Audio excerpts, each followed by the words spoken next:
2 items for agenda review, adding the telescope donation and the SRO MOU, Resource Officer Agreement. Is there any way I can make an agenda request?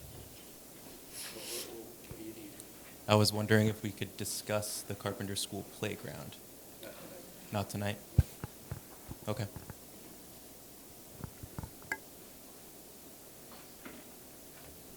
Is mine on? Am I on? Yeah, it's on. I can see it. Okay, now it's on. Okay, I get it. All right. Okay, we're on the welcome for Ms. Tetro.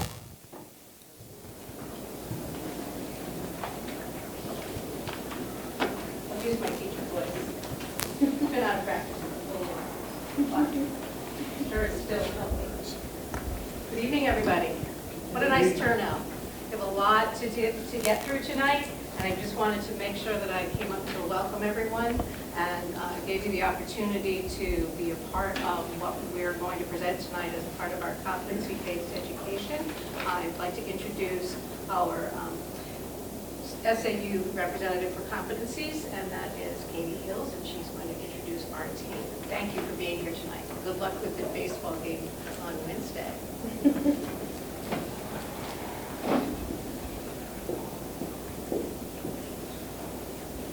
Welcome. I would like to introduce Cheryl Kovitsky, who is the head of our health science program at the Lakes Region Technology Center. And she has brought 2 students with her tonight, Olivia Blaney and Izzy Bush. They will be demonstrating an emergency response scenario. Some of you may have spied the bodies in the corner as part of the presentation tonight. They will be demonstrating 4 competencies that are from their program: communication, safety practices, teamwork, and technical skills. And I do want to add, before turning over the floor to them, that Olivia and Izzy came in first at the HOSA CPR First Aid Competition, and they will be attending the HOSA International Conference in Dallas, Texas this year. So.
Expectancy and safety, seen as safe.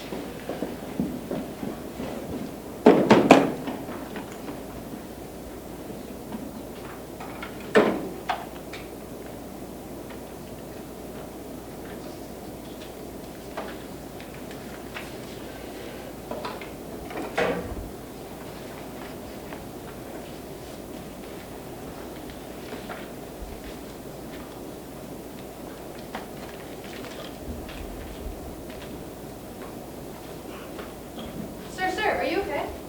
Sir, are you okay? I'm Olivia. Is it okay if I help? Okay.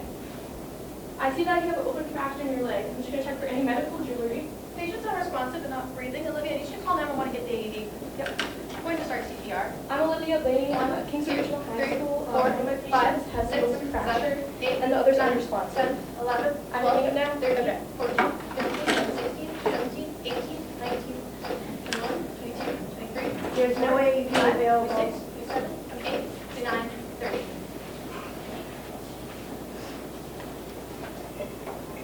Breath.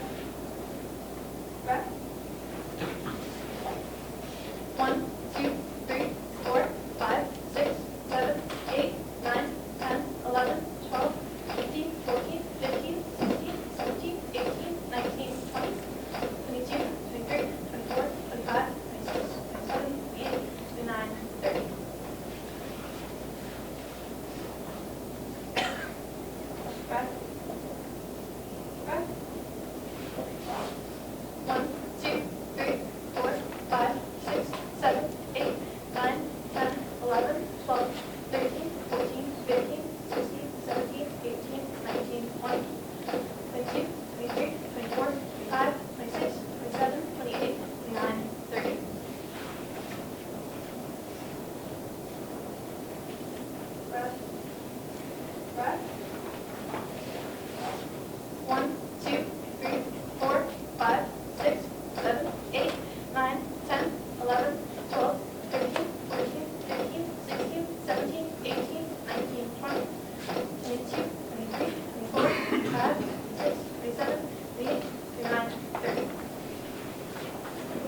down to the leg. Breath. Breath. 1, 2, 3, 4, 5, 6, 7, 8, 9, 10, 11, 12, 13, 14, 15, 16, 17, 18, 19, 20, 22, 23, 24, 25, 26, 27, 28, 29. Okay, so it's excuse me, start your sessions after breath. Yep. Breath. Breath. I did 5 rounds. 1, 2, 3, 4, 5, 6, 7, 8, 9, 10, 11, 12, 13, 14, 15, 16, 18, 19, 20, 21, 22, 23, 24, 25, 26, 27, 28, 29, 30. Breath. 1, 2, 3, 4, 5, 6, EMS has arrived. 9, 10. My patient was found unresponsive and 8 rounds of CPR were administered. My patient was found with open fracture on the leg and it's sleeping. Thank you.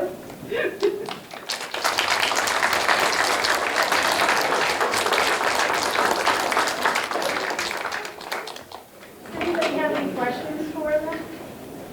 Are they tired? They are. These are the kinds of scenarios that they will compete in at nationals. They have 20 some odd that they go through, and they practice as they prepare for it. Each one has a set of standards that goes with that with their competencies. So they're both CPR certified. So that was the first aid scenario, which was a CPR scenario. And the event is just a work event, so they're working at the same time. One is addressing, assessing the scene, addressing the first aid, while the other one is CPR. And then when the first aid is all set, she has to join me up with the CPR. So they have CPR on the adult, CPR on the infant, CPR with an AED, without an AED, and then they have first aid skills, tourniquets, splinting, like she had a splint with something, if they were in a field, they wouldn't have splints, so that's why she was magazines. And yeah, so they have a bunch of, and then when they go, they have to take their test, and then they have to make it to round 2. And then they have no idea what scenarios they're going to pick. They just have to be ready for them all. And so it's a lot. They've worked so hard. To come in first is just, I'm so proud of them, yeah. Good luck at nationals. What do you want to do when you grow up?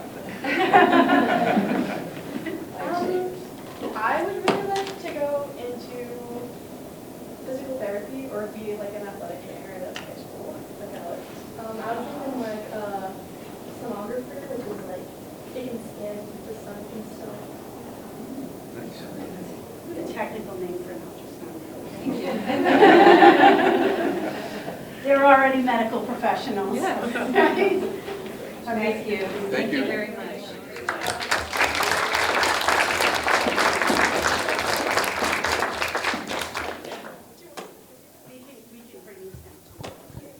Okay, student representative report, Marcella. I do.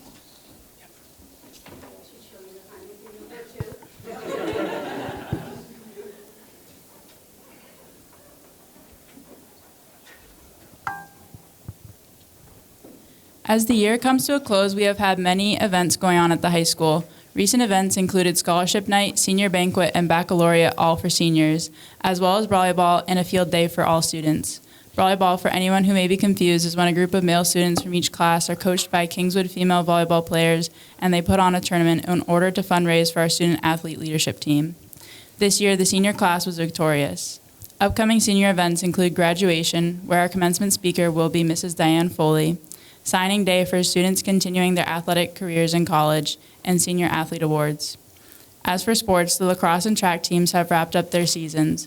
Girls lacrosse made it to the first round of playoffs, while members of the track team made it to states. The girls 4x400 meter relay team and Kayla Brusso in the javelin were state runner-ups, and Kylie Raposa won her 400 meter race, making her the D2 state champion. Congratulations, Kylie. Afterwards, 6 members of the track team continued on to the Meet of Champions, which is a state meet that includes all divisions. Baseball and softball, however, are still continuing their season, as both teams have qualified for semifinals. Softball semifinal game against Hollis Brookline will be held tomorrow at 7 p.m. at Plymouth State University, and baseball semifinal game against Plymouth will be held this coming Wednesday at 7 p.m. in Concord. All right, that's it. Thank you. Now, Marcella is going to be attending Hamilton College in Clinton, New York in the fall. And we have a little something for you on behalf of the school board for thanking you for your efforts this year as our student representative. Thank you. Thank you very much. Appreciate it.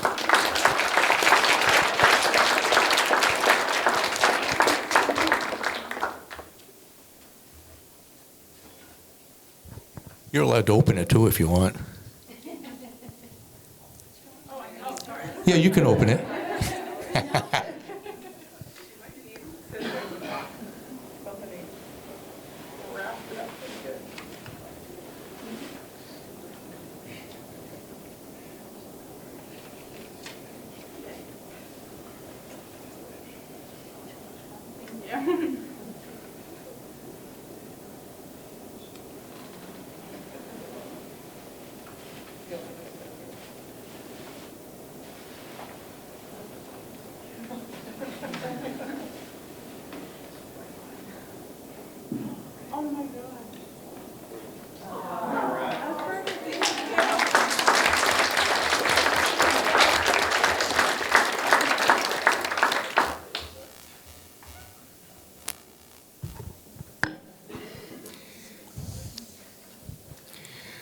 Okay, moving on. Next on the agenda is acceptance of minutes. Look for a motion to accept the minutes for the school board meeting on May 8th. So moved. Moved by Brody. Second. Seconded by Data. Okay. Okay, any errors, corrections, omissions on the minutes? Okay, hearing none. All those in favor? Tom? Aye. Brody? Aye. Stephanie? Yes. Dr. Jim? Yes. Jim Pittman? Yes. Charlene? Mary? Yes. Dana? Yes. And the chair will abstain too. I was not at that meeting. Thank you. The next on the agenda is the building and maintenance meeting on June 1st. And the members there were Brody, Stephanie, Dr. Jim, and Jim Pittman. Do I hear a motion? Moved by Dr. Jim, seconded by Brody. Okay, those 4 members, any errors, corrections on that? Okay, hearing none. Brody? Aye. Stephanie? Yes. Jim? Yes. And Jim. Yes. Thank you. Okay, the next is the minutes of our non-public meeting on June 1st as well. Any errors or corrections on those minutes? Okay, do I hear a motion? So moved. Motion by Brody, seconded by Jim Pittman. Okay, all those in favor, Tom? Aye. Brody? Aye. Stephanie? Dr. Jim? Yes, pass. Okay. Charlene? I'm going to vote aye. Mary? Yes. Dana? Yes. And chair votes aye as well. Jim Pittman, I thought I checked you right off too. Isn't there something? Okay. Okay, and the last item that is the manifests. The manifest being signed tonight. Accounts payable is $1,344,693.66. The payroll manifest being signed this evening, $1,905,371.69, for a total manifest being signed of $3,250,065.35. So moved. Second. Okay, moved by Brody, seconded by Jim Pittman. Okay, all those in favor of approving the manifests, Tom? Aye. Brody? Aye. Stephanie? Yes. Dr. Jim? Yes. Jim Pittman? Yes. Charlene? Aye. Mary? Yes. Dana? Yes. And chair votes aye as well. Okay, now it's time for public input. Ordinarily, we have 15 minutes for public input. I would ask the board to extend that if it does go over 15 minutes tonight, if that's okay with the board. Thank you. We'd ask that you keep your comments to 3 minutes for each, so everyone has an opportunity to speak. And there's a microphone right up top here, so anyone who would like to speak, please go up to the microphone and say your piece.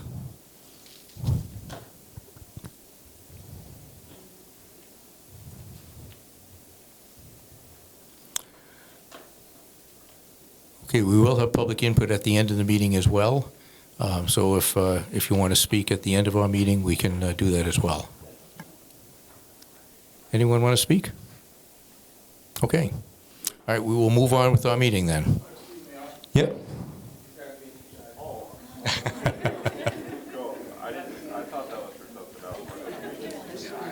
This is public input. You can go right over to the microphone and say what you want to say. You're limited to about 3 minutes if you can. State your name and your town that you're from, just for the record. My name's Caleb DeRochers. I'm from Wolfeboro. So I've been on the varsity baseball team for 3 years now, and I believe that Coach Skelly is more than qualified to have the baseball field named after him. In his 42 years of coaching, he is one of the most winningest coaches in school history. I can't think of a better way to celebrate everything Coach Skelly has done for this community baseball program and us. He's more than a coach, and as a player, you truly feel how much he cares for you. Thank you. Thank you. Thank you. Anyone else?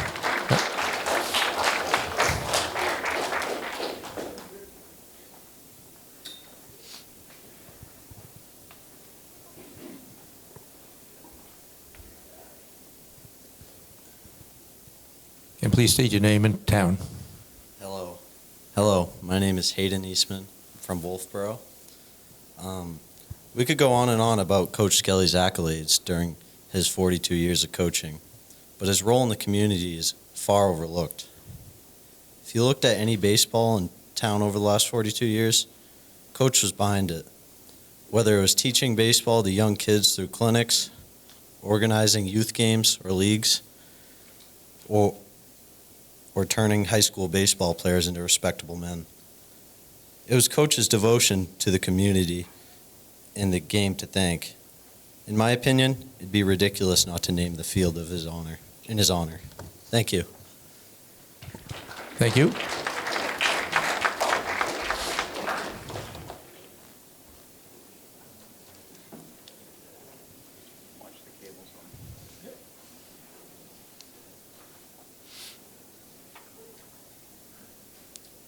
My name is Bill Rollins, and I've been Chip Skelly's assistant coach for 27 years.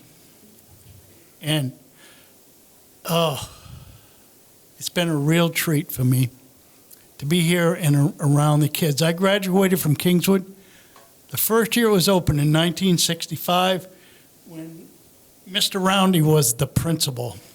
That's a while ago. And Chip and I were at a coaches meeting on Sunday down in Concord, and Chip was elected Coach of the Year for Division II by his peers this year, which is a real honor. And one of the things I brought forth to the board was that Chip is not just a coach. He is a mentor of young people. He is very adamant about what the players show up with every day with clothes. It has to be green, gray, and white. And if you don't show up with green, gray, and white, we used to send them home, but now we just fine them. And the money goes towards something that we decide at the end of the year. But there's been many times over the years that kids weren't able to come to practice with green, gray, or white, and Chip has gone out and bought that for them. They never knew how the clothing came about, but it was always the right size. They could never figure out how we knew what the right size was. So, but anyways, Chip is more than deserving of this honor, and I hope the board sees through to carry this on. Thank you. Thank you.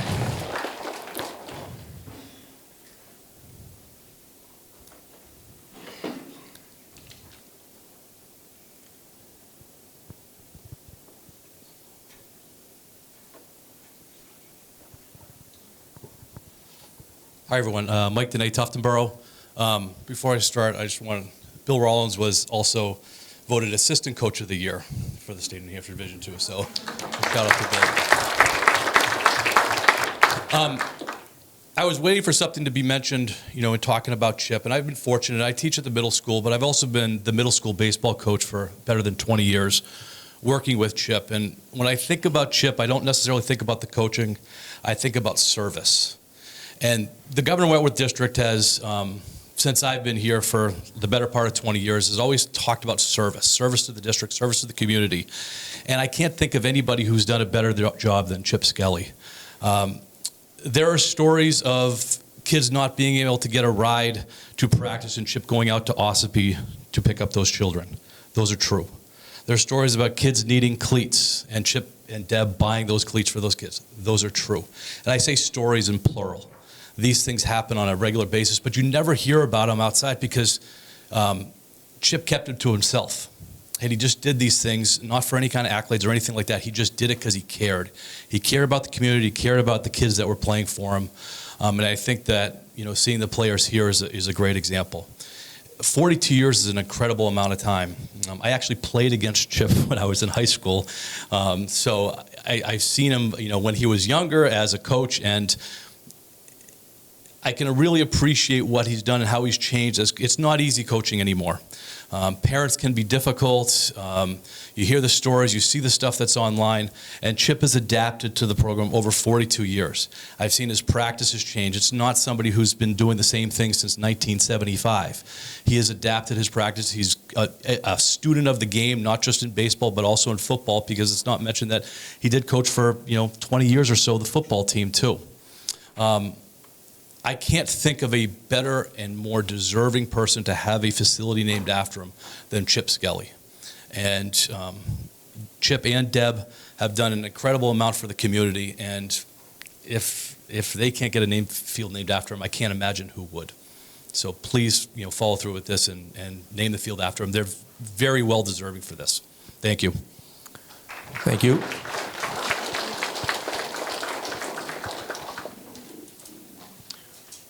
Okay, anyone else?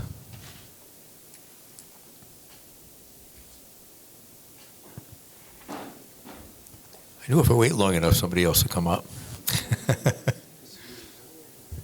Yeah, just lift it up and put it on the same board. Oh, there we go. That works. Hello. Hi, I'm Asa Stockton, JV coach of the Kingswood baseball team. Today we gather here hopefully to honor a truly remarkable individual who has dedicated an incredible 42 years of his life to coaching and shaping the lives of countless young athletes. Coach Skelly has left an indelible mark on the hearts of the athletes he has mentored through the years. His unwavering commitment to excellence, unwavering dedication to his team, and unwavering belief in the potential of each and every player he has been the hallmarks of his illustrious coaching career. Beyond the wins and losses, Coach Skelly has been a beacon of generosity and kindness. His selflessness knows no bounds, as he has opened his heart and his wallet to ensure that players have the resources they need to succeed, myself included. From donating money to fund trips, get uniforms, and supporting their dreams through various contributions, he has shown us all the true meaning of compassion and mentorship. He has hung banners in our gymnasium, and as we stand here today, we can't help but hope for yet another banner to be raised this year by these boys over here. That would certainly add a glorious chapter to Coach Skelly's coaching legacy. They used to call the old Yankee Stadium the house that Ruth built. I'd like to think that one day we can think of this field as the house that Chip built, and he should be honored as such. Thank you. Thank you. Okay, anyone else? Okay. Well, we'll move on with the rest of our meeting then. Thank you. We will have public input at the end of the meeting as well for another 15 minutes or so. So you can speak then if you didn't get a chance at this point. Okay. Okay. Yep.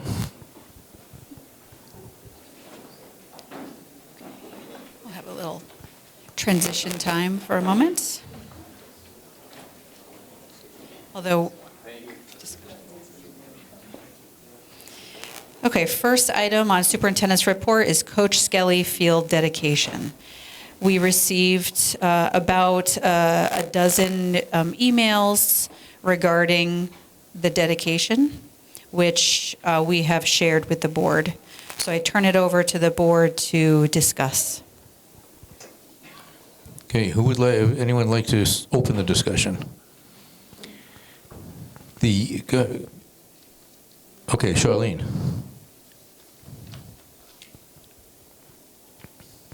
So this is on? Yep. Yeah, okay.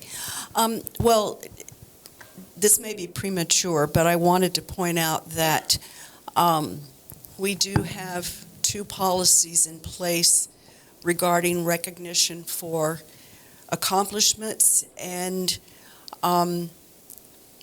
interestingly enough, they're up for withdrawal tonight, but we don't actually have a policy in place for naming facilities after individuals. And I certainly appreciate all of the, the wonderful things we've heard about Coach Skelly and all of his years of coaching and whatnot.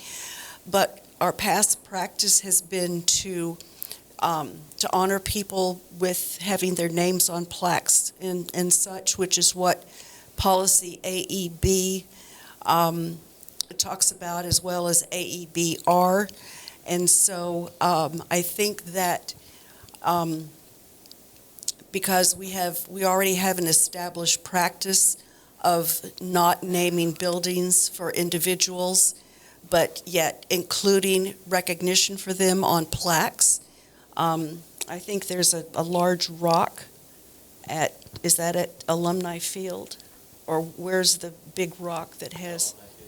Okay. And so I personally think that it's nice to recognize people.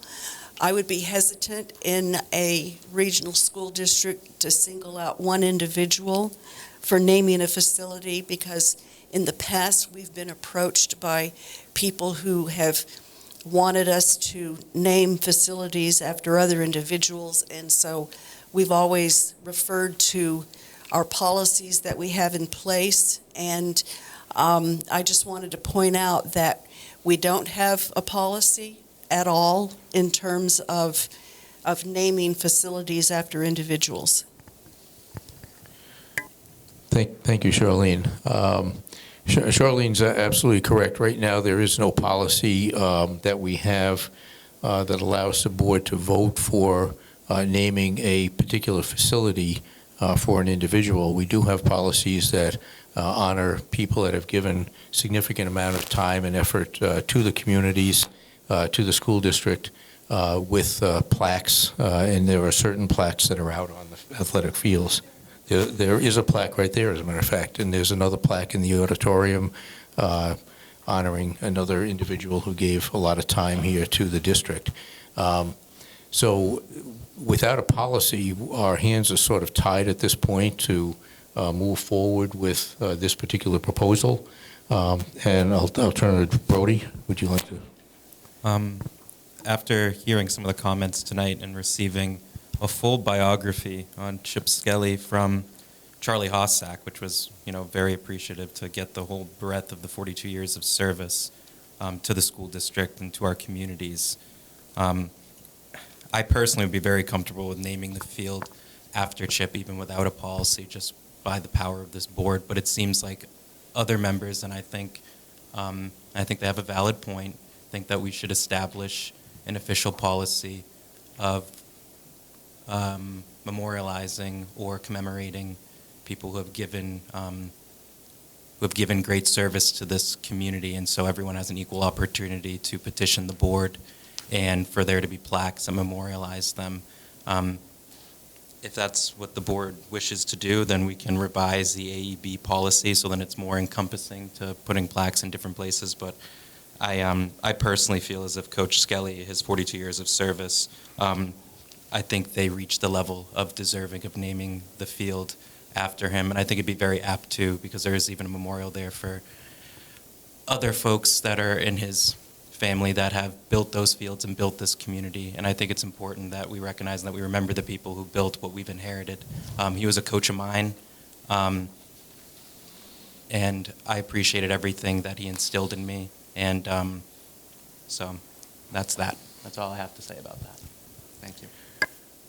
Okay, would it be appropriate to table the decision on this tonight, to send this back to Academic Affairs to look at the policy and potentially revise the policy to be in line with the ability to name a facility after a particular individual or family? I would be amenable to that, or if that's the word for that. I would be open to that if that's how the board feels.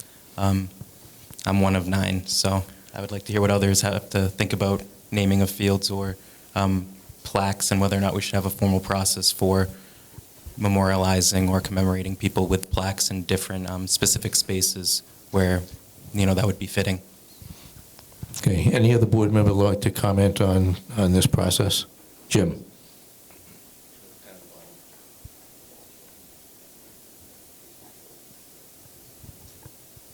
Okay. Are we on? Hello. Thank you, Scott. All right, thank you, Mr. Chairman. I think I agree with the concerns that have been expressed regarding process, that without a policy, and it is a little out of the ordinary. I can't think of any other facility in the district that's named for an individual. Maybe I'm missing something, but if anybody knows that. So it's an exceptional request, and without a policy in place, it's kind of hard to know how to proceed. And certainly nothing against Coach Skelly as a person. Unfortunately, I don't know you personally or your history, but I hear many glowing remarks from folks. But I think outside of that, putting aside whether deserving of it or not, absent any sort of guidance on it, I don't think that we give it due diligence. So I would be in favor of us tabling this, sending it back to Academic Affairs to work out process, and then revisiting it. Thank you. Tom? Okay, is that a motion then, Tom? Jim? Sure. Okay. All right. So Jim's going to make a motion to table for tonight and send this back to Academic Affairs to look at the current policy for plaques and to potentially modify that policy for naming different facilities within the Governor Wentworth School District. And this is not just limited to the athletic fields here. It could be other facilities around the district. Got a motion and a second, Dana? Speak. I want to congratulate Mr. Skelly for being nominated for the field being dedicated to him. In saying that, I also agree with the majority of the board that it's not just Chip Skelly's house. Many people, many coaches from all over the district put in many hours, whether paid or unpaid. There are many families that in the district that have put in a great effort, sometimes without pay, that are deserving as well. I believe that we should table the decision tonight to better provide some more information about our policy for the next meeting. So thank you very much. Go ahead, Brody. Just a brief comment. I respect the will of the board. I can't think of a more deserving person to name that field after than Chip Skelly. And I guess Mike Dene, Mr. Dene is right. If it couldn't be named after him or a facility named after him, then it'll, I guess, be the board's position that, I couldn't think of anyone more deserving. So we'll never probably find a more deserving candidate to name anything after. I just wanted to state that. Chip had a very large impression on my life, and I know a number of other folks who I went to high school with on their life. So I just hope that, the baseball community, that the people who have supported the Skellies and their businesses, and that the school district, that we, the decision has nothing to do with Chip himself. It's just a procedural thing. So that's all. Well, thank you, Brody. I agree with that 100%. I think certainly Chip deserves an honor for the 42 years he's given to our school district. But again, this is a procedural thing, unfortunately, and I think we need to table it tonight, move forward with looking at the policies, and if there's a revision to the policies that allows this, then we can vote on it at the appropriate time. Good. I just want to say that what I've read, what I've heard of Chip is exemplary. And I certainly think that anybody who has dedicated 44 years of their time away from their family to volunteer, as he has, deserves recognition. It's really, in my mind, just how are we going to recognize him? And sorting out the policies and so forth, because this is an extraordinary request. So as far as I'm concerned, he is very deserving of recognition. It's just a matter of figuring out how we're going to do it. Thank you. Thank you, Tom. Any other comments on this particular motion? Okay, so the motion on the floor is to table the decision on the Chip Skelly dedication tonight, sending the policy back to academic affairs for revision to potentially allow for naming a facility within the district for an individual. Yes. AEB and AEBR. Thank you. Okay, any other comments on this particular motion? Okay, all those in favor of tabling tonight, Tom? Aye. Brody? Aye. Stephanie? Dr. We're tabling, yep. Jim Pittman? Yes. Dr. Jim? Yes. Charlene? Yes. Mary? Yes. Dana? Yes. And Chair votes aye as well. So we will be back, we'll revise the policy, we'll be back and hopefully move forward with something for Coach Skelly. Thank you. Thank you. Next item, KRHS Alumni Association. We have some representatives from the Alumni Association that have requested to share some information with the board tonight.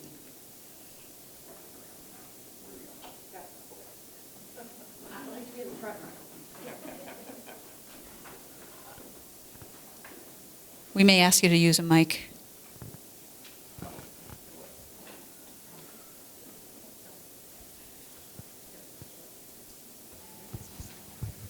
Hello. Oh, that's fun.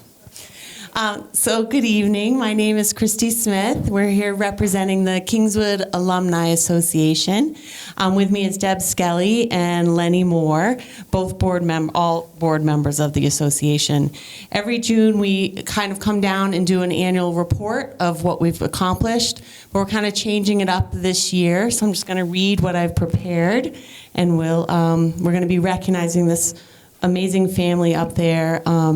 Mr. Ed Roundy was one of our founding fathers, and his family is sitting up in the back row up there. So the Kingswood Alumni Association is thankful for this opportunity to speak with you, and we're thankful for your continued support and interest. And first of all, we'd like everyone, before we do that, to mark their calendars for our annual alumni golf tournament, which is Saturday, October 14th. So mark your calendars for the fall. This tournament is open to the public and is the primary fundraiser for our student scholarships. Our presentation is a bit different this year, as we'd like to take this opportunity to recognize and honor Mr. Edward Kimball Roundy Sr., a founding father of the Kingswood Regional High School Alumni Association and a valued member of the Kingswood community. Mr. Roundy passed away this past March at the age of 96. He is survived by his loving wife, Martha, their children and their families, which include 5 grandchildren, 6 great-grandchildren, and a very large number of friends. He was a dedicated, lifelong educator and the primary reason that the Alumni Association came into existence in 2004. Mr. Roundy was dedicated to the Kingswood community. In 1963, the Roundys moved to Wolfeboro, and when Kingswood Regional High School opened its doors for the first time in the fall of 1964, Ed Roundy was its principal.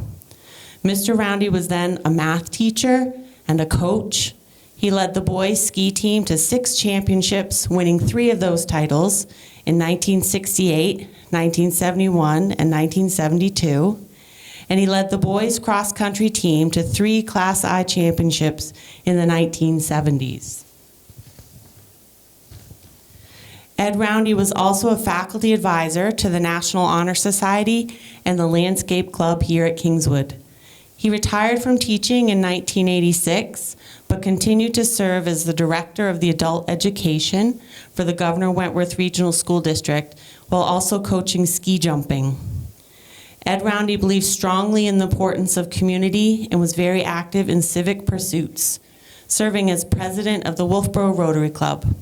He volunteered with the Wolfeboro Area VNA, the Carroll County Mental Health, Wolfeboro Conservation Commission, and the Land Bank of Wolfeboro-Tuftonboro. In 2004, Ed Roundy recruited teachers and alumni of Kingswood to form the Kingswood Regional High School Alumni Association. Lenny and I were at that first meeting. It's been a while. But Ed was truly the force behind the vision. One of Ed's goals for the Alumni Association was to create a scholarship fund for students. This year was the 15th year that we have been able to award scholarships to deserving students.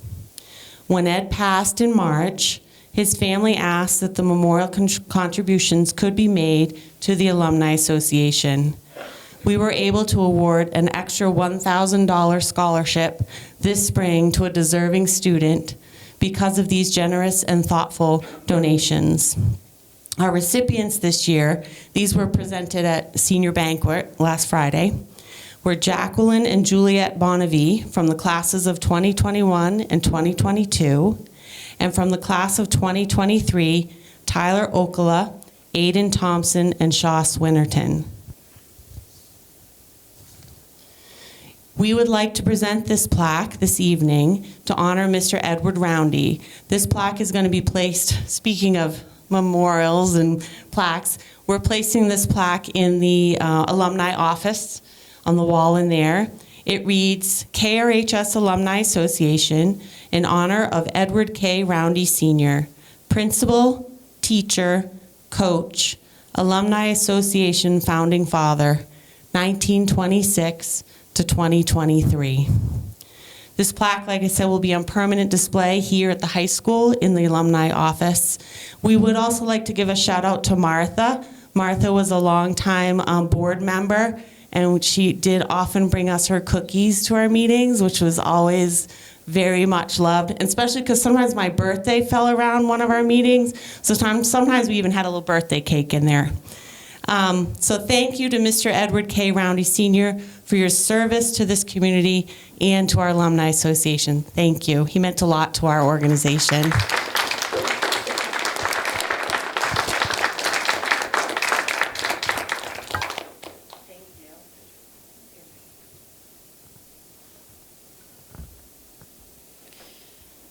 Okay, thank you.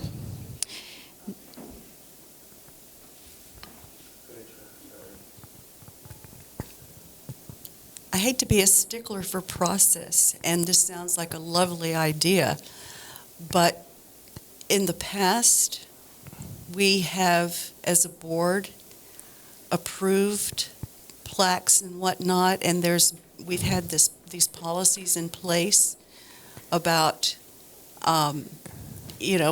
regarding how memorial plaques are placed and whatnot, and I'm just curious, the alumni office, is that on school district property?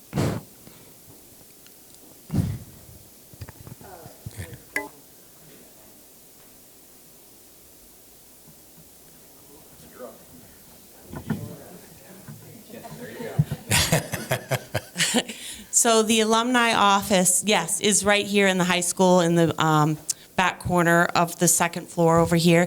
And currently, right now, we have photographs from. We were gonna add it to our wall of photographs. We have a wall of like the first football team. It's just kind of going to be added to our collage that's inside the office. Okay. My feeling is that this is an alumni association activity, not a school district activity, and it's an informal process for them to honor one of their own within their office. So I don't think it needs school board approval. Or to follow the policy for memorial plaques? I don't think it does, but if you would feel better about that, we can add this as an action item. Take a vote to make it an action item and ask for the board's approval to allow the plaque in the office if you so desire. I just don't want to get in a jam at some point for not following our policy, that's all. The current policy is, this is not the plaque, as we reviewed. So the policy is about a specific plaque. We have not yet revised it to talk about any plaque in the building. So currently, it is about one particular plaque for memorializing, but that will be up for revision. So this is not the same plaque that's in the policy. Maybe it'll be a cleaner thing for us to do if we go ahead and vote as a board, to accept it, maybe? That's, I have no problem with that. First we'd have to take a vote to make the Alumni Association plaque dedication an action item. So I'd entertain a motion to do that, and then we can vote to accept the plaque on behalf of the Roundy family. So moved. Okay, it's Seconded. All right, moved by Brody, seconded by Tom. And that motion is to create an action item for accepting the plaque from the Alumni Association. All right, all those in favor? Tom? Aye. Brody? Aye. Stephanie? Dr. Jim? Yes. Jim Pittman? Yes. Charlene? Mary? Yes. Dana? Chair votes aye as well. So it's an action item at this point. Now I'd entertain a motion to accept the plaque from the association to be put in the association office. I'll happily second that motion. Okay. Moved by Charlene and seconded by Brody. All those in favor? Again, Tom? Aye. Brody? Aye. Stephanie? No, we voted to make it an action item. So now we're actually taking the action. Okay. All right. Yes for Stephanie. Dr. Jim? Yes. Jim Pittman? Yes. Charlene? Yes. Mary? Yes. Dana? Yes. And chair votes aye as well. Now officially, you can hang it in your office, just to make sure we're not against any of our policies. So thank you very much. All right, moving on. Thank you. Oh, we're not, go ahead, Tom.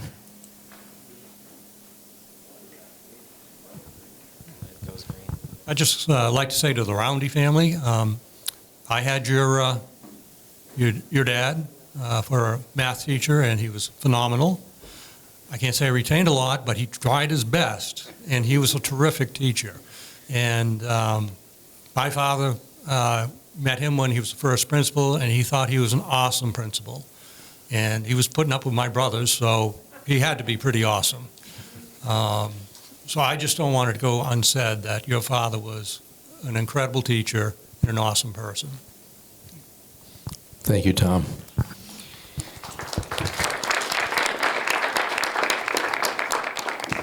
Thank you to the Roundy family for being here tonight.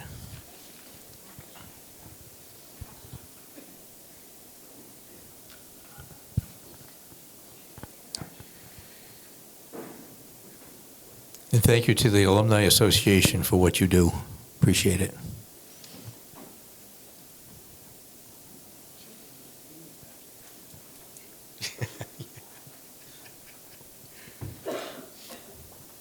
Okay, I think we can move on. Okay, thank you. So next item in superintendent's report is future planning for the board.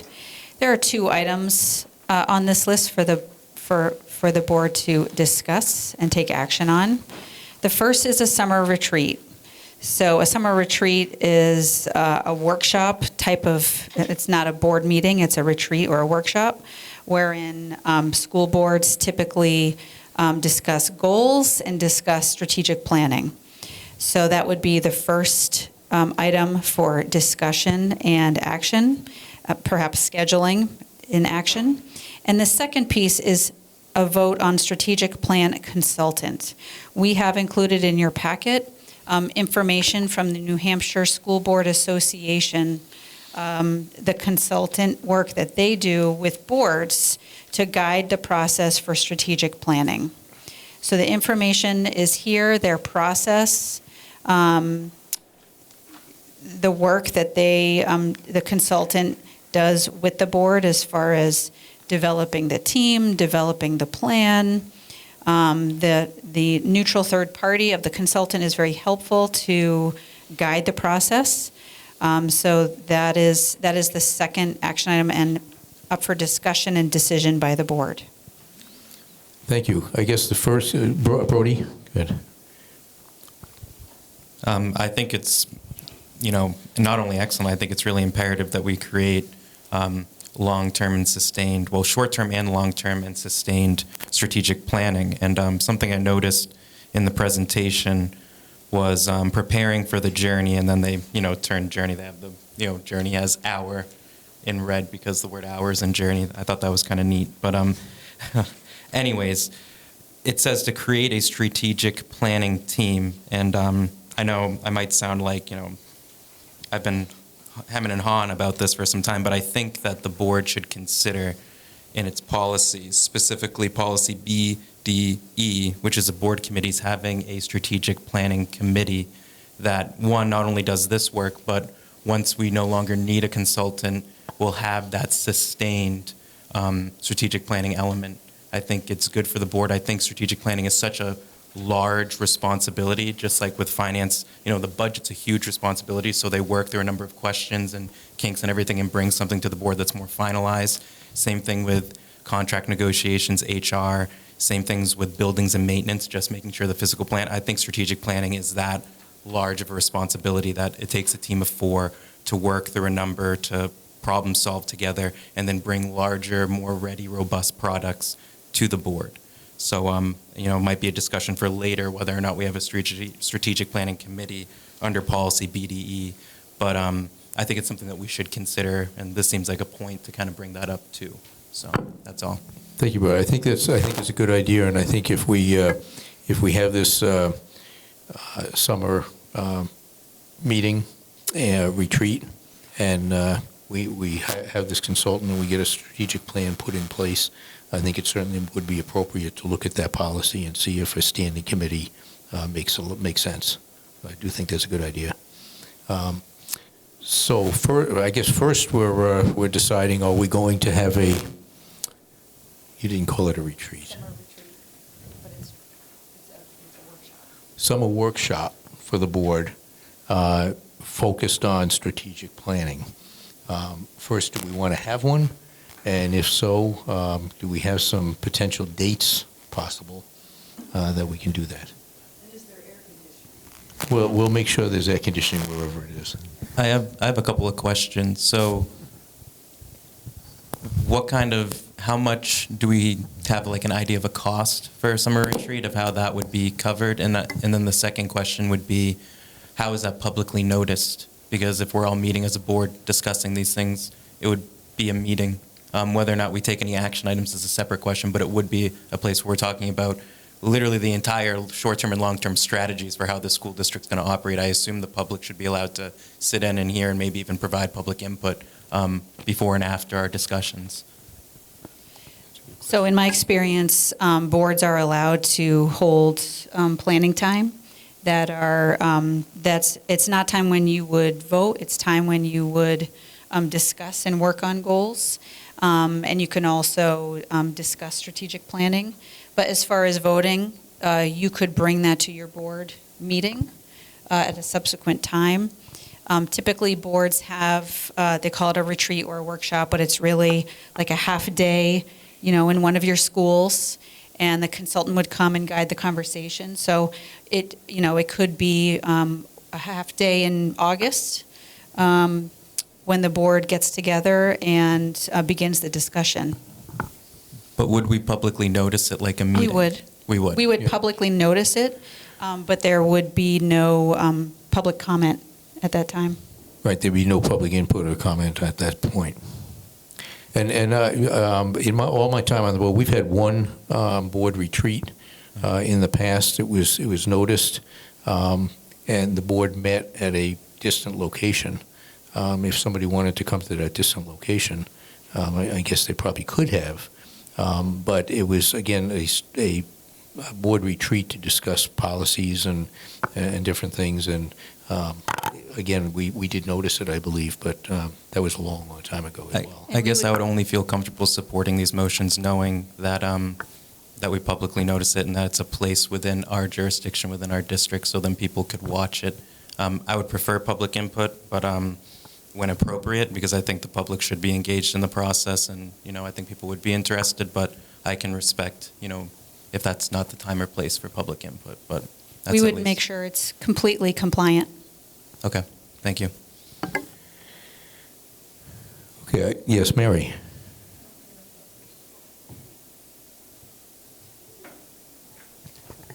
Yeah, you're on. Hope you were on. There you go. I just want to say, as a member of the board with the classroom teacher experience, I value this opportunity for the retreat workshop. It provides feedback. With a consultant, sort of moderator, definitely from the New Hampshire School Board Association. I would look forward to this, and whenever you schedule it, I will be there. Thank you. Is there a specific time frame that we can do this, have this meeting? I know, Jim? Well, I heard August was mentioned, and I would be in favor of that. And is Mark Dolan going to be the person conducting this? I'm not, it could be Mark, yes. Well, I didn't know if it was going to be Barrett or Mark. I think Mark. Probably Mark. The person, yeah, okay. Yeah, and I would be in favor of maybe mid-August is a great time frame for me.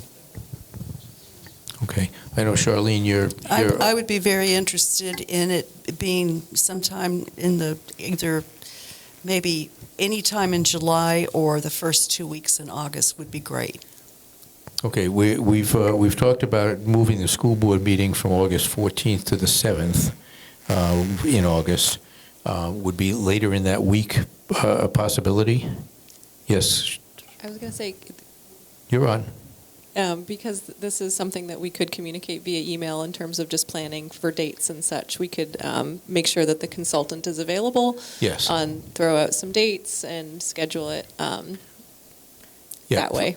Preferably the first week in August or the second week in August, sometime after our board meeting, if we can schedule that.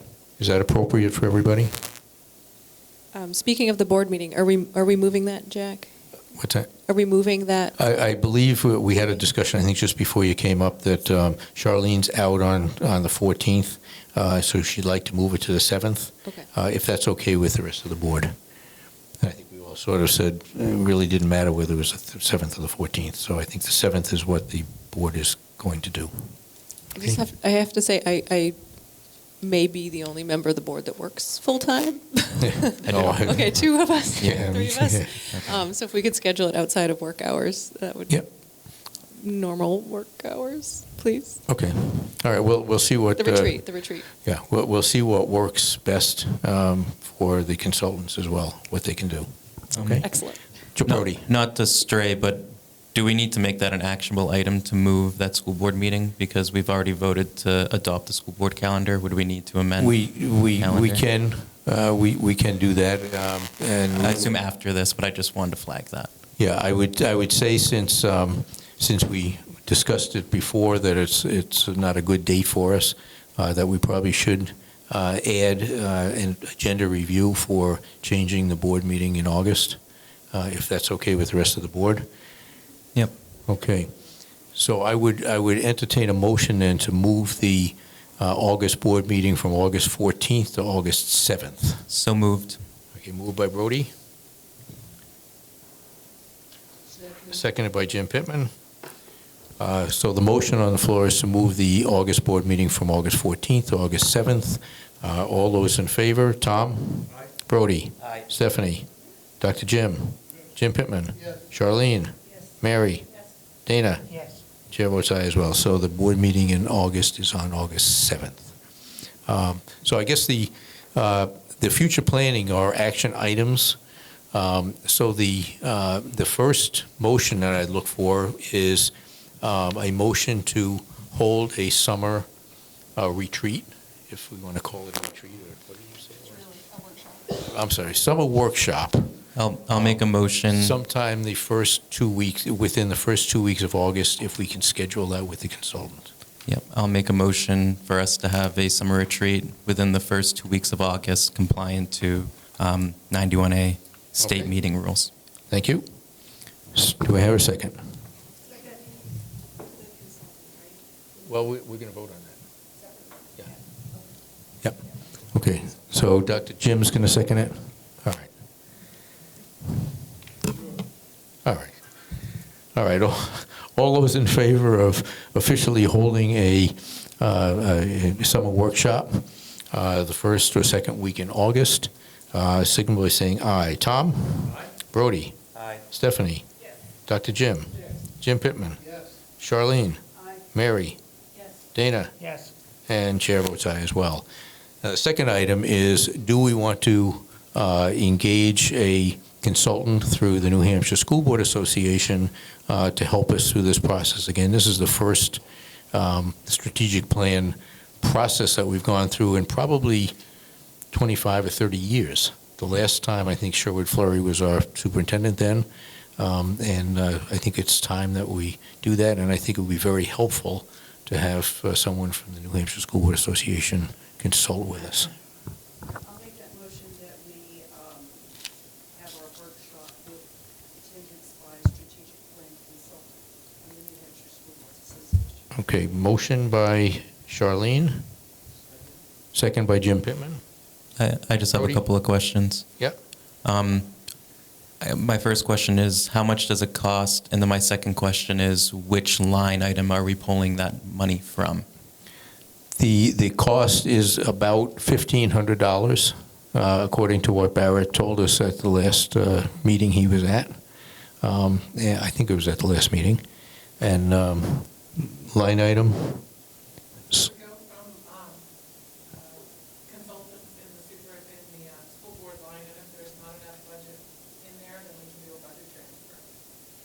Okay. Okay. That sounds reasonable to me. Do we imagine this being a recurring cost? Is this something we're going to have to budget for in the future? Will we kind of get an idea after it happens? Again, I think after we do this, if we have a standing committee, which may be the process, we may not need a consultant going forward. The standing committee may be leading us in a particular direction, unless that committee thinks it's valuable to have another consultant going forward with another summer workshop. Okay. Thank you. Okay, all those in favor then of hiring a consultant through the New Hampshire School Board Association, signal by saying aye. Tom? Aye. Brody? Aye. Stephanie? Yes. Dr. Jim? Yes. Jim Pittman? Yes. Charlene? Aye. Mary? Yes. Dana? Yes. And chair votes aye as well. Okay, we're good with that. Thank you. Great, thank you. Next, general assurances. So these come through each year around this time. The New Hampshire Department of Education prepared the general assurances. These are required. It's a document that must be signed by all agencies and organizations that receive federal funds through the New Hampshire Education Department. And this is something that we're required to present to the board, have in our minutes. The chair and the superintendent sign, we send those in, and then we are eligible to receive federal funds through the state.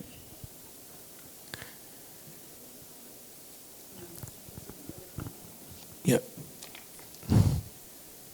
So, Brody? What kind of motion are you seeking? Motion to accept the general assurances with the superintendent and the board chair signing for the board. So for the moved. district.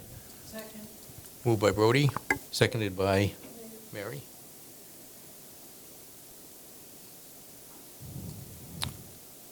Any conversation?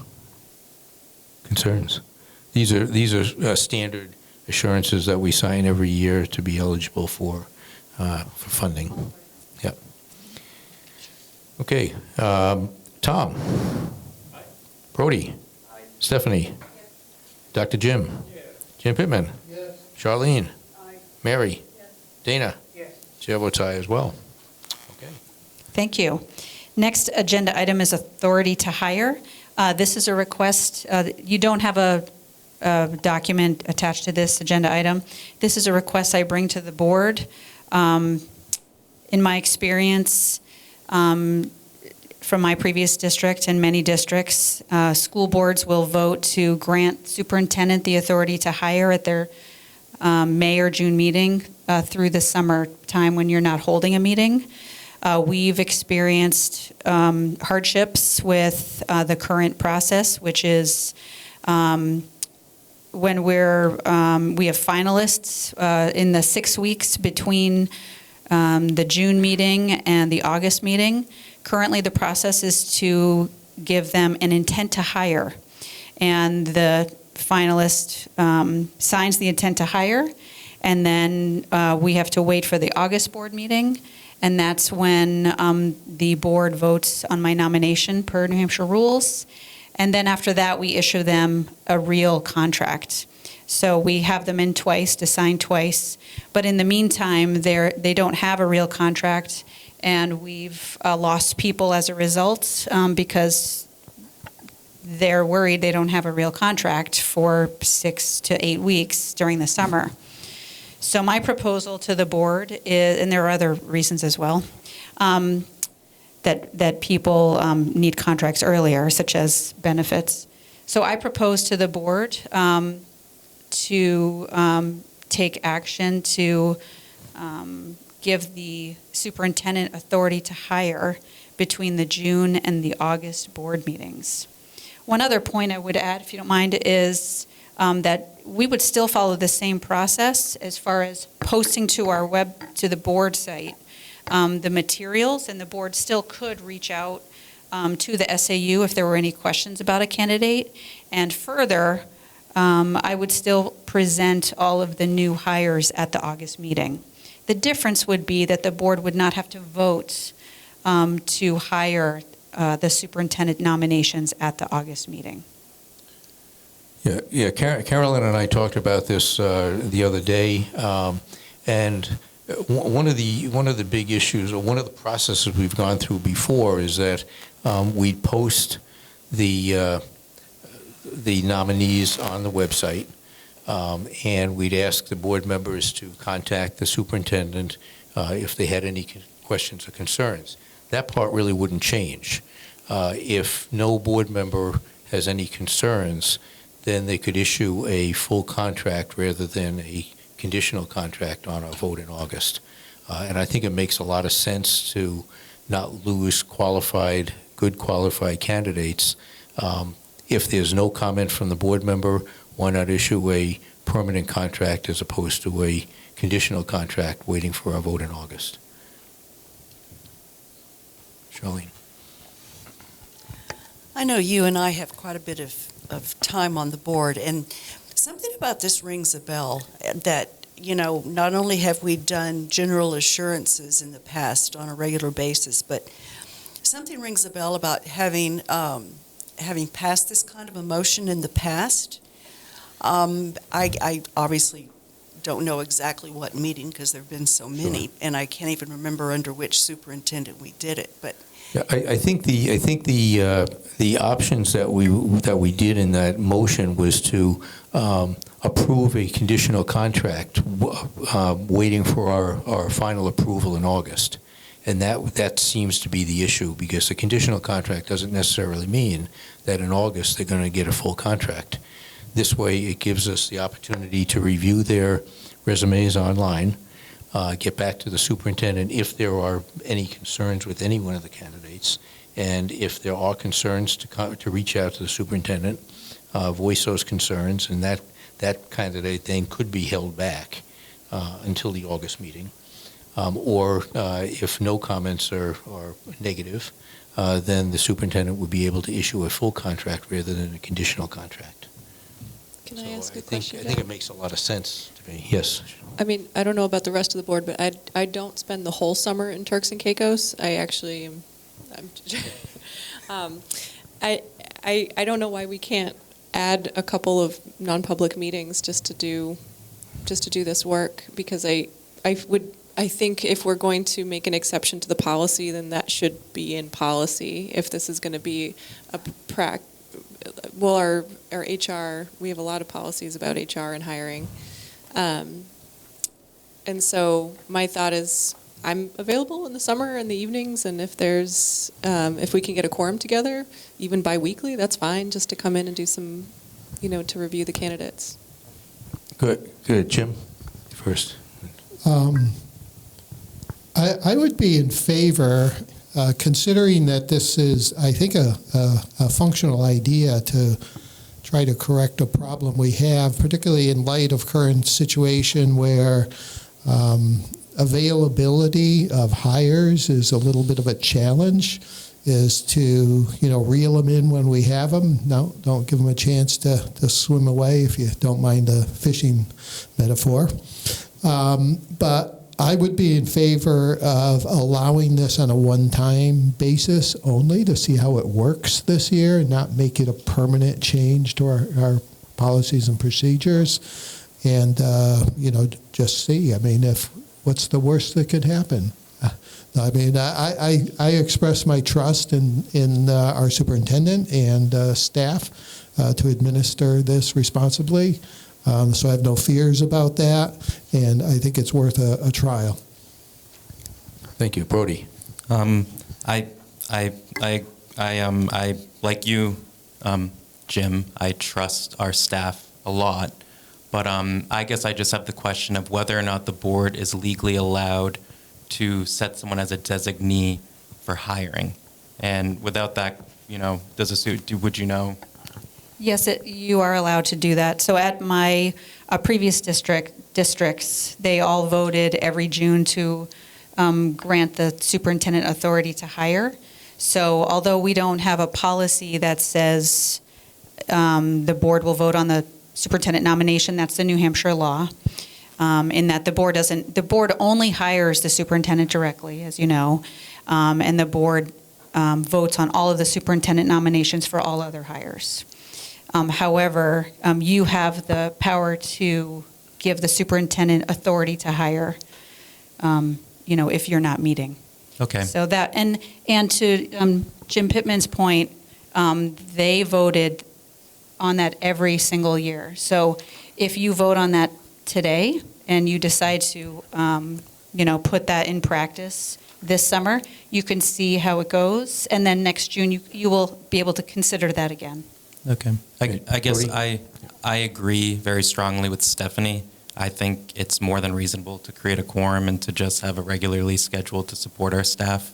And I would be more comfortable if we established a policy for the summer and then review that and then decide whether or not that's how we want to operate during the summer. So I think without a policy, I'd like to go Stephanie's route, remain an open mind to it, but at this point, I would prefer that the board meet as a quorum and do the process that we always do throughout the year. I think that's part of our job as elected board members, to meet when the staff needs us to meet and to support them and to, review the candidates that they bring to us and to approve in a timely manner. So that's at least my opinion. So. Okay. Do we hear any motions? Go ahead, Jim. You're on. Are you on? I'm on now. Okay, I move to grant the authority to hire to our superintendent this summer for this one time only, to offer the contracts as she sees fit, but informing the board via email and all to give them an opportunity to pose questions and concerns. Okay. Okay, Dr. Jim, second. Okay, the motion on the floor is allow superintendent the authority to hire between now and our August meeting to inform the board of all nominees via email and accept any information or questions or concerns about any of the nominees prior to issuing that final contract. Okay, it's already been seconded. So, okay. So all those in favor, Tom. No. Brody. No. Stephanie. No. Dr. Jim. Yes. Jim Pittman. Yes. Charlene. Yes. Mary. Yes. Dana. Yes. And chair votes yes as well. So we have 6-3, a positive vote. So the superintendent has authority for this year. And again, like the superintendent said, we can review this next year at the same time. Thank you. So the next item that we added in agenda review is regarding a request for a telescope donation. Mr. Donnelly received this letter on June 2nd. A local community member, Dr. Wayne Petternell, has offered to donate his telescope to the science department at Kingswood High School. I would like to request the GWRSD school board accept this gift. The telescope was purchased by Dr. Petternell approximately 20 years ago, and he's no longer able to access it in the observatory he built on his son's farm. The Celestron C14 telescope is similar to Celestron's current model, CGXL. The estimated value of this gift is $5,000. The gift would not have an impact on other school budgets, as it would be stored in a room near the turf, and no new building is being proposed. Its presence has the potential to benefit the school community and local community to broaden the shared interests of science and support of our school system. Thank you for your consideration. Kelly DeMaine, science teacher at the high school. Okay. Jim? I'm highly in favor of this. A 14-inch telescope, very nice telescope. I'm somewhat familiar with it. And I can see nothing but an upside to this. So that's a motion? I move that we accept the donation of this telescope. Thank you. Okay, second by Stephanie. All right, Brody. Yeah, per state law, don't we need to publicly notice any gifts of $5,000 or more and have a public hearing? Is it over 5,000? It's a value. I'm not sure. It would have to be like RSA 198:20-B. Yeah. This is an estimated value. And I'm not questioning the RSA. I'm just saying that the telescope itself is an estimated value of $5,000, not a cash donation. But it's still a gift. And you would use the estimated value for a gift, right?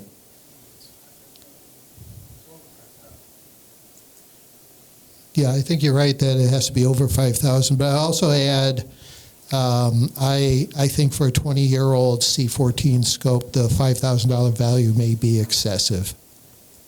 I know the state law changes July 1 to $20,000. I'm just saying, though, if the state law says that we need to have a public hearing to accept stuff, I mean, it could be more $5,000 or more. It could be $5,000 or less. Does the RSA say over $5,000? Do you want to have Tom Google it or someone Google it? It says for unanticipated funds in the amount of $5,000 Funds, not gifts.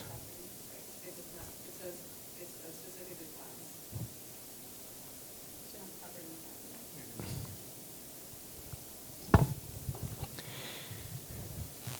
Okay, moving on. We have a motion and a second on accepting the telescope. All those in favor, Tom? Aye. Brody? Aye. Stephanie?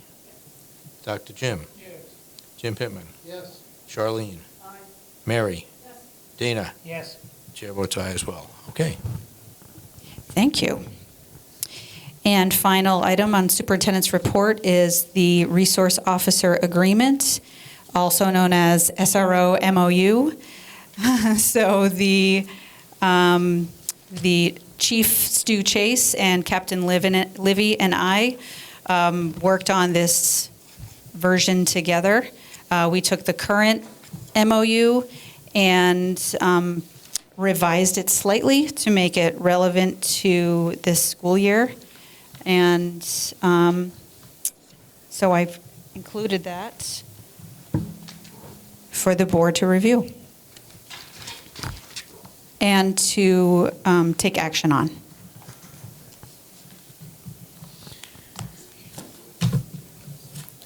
Yeah, I think it was in the non-public stuff, but. It was, but I didn't take it. I gave it back. All right, hang on a second. We're going to get it was in the non-public information, so we'll get that back to you. Just a second.